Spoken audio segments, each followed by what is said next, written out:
इनकी यादें, इनकी मुस्कुराहट और इनके अल्फाज हमेशा दिलों में जिंदा रहेंगे। मेरा इनसे बाकायदा तारुफ कलम कारवां इस्लामाबाद की अदबी महफिल में हुआ, जहाँ वो बड़े ही गहरे अंदाज के साथ गुफ्तगू किया करते थे, जिनकी कुछ कुछ बातें आज मुझे याद आ रही हैं। मसलन वो अक्सर कहा करते थे कि थर्ड क्लास अदब तख्लीक करने से बेहतर है कि इंसान फर्स्ट क्लास अदब का मुताला जारी रखे। ये भी कहा करते थे कि लेफ्ट राइट कुछ नहीं होता, जो भी राइट होता है वो राइट ही होता है।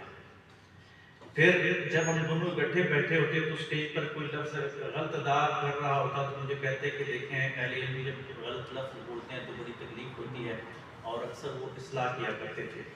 मसलकी, अदबी, मजहबी, सियासी इख्तिलाफात से बहुत बुलंद होकर सोचा करते थे और बासियत इंसानियत से बहुत प्यार करते थे।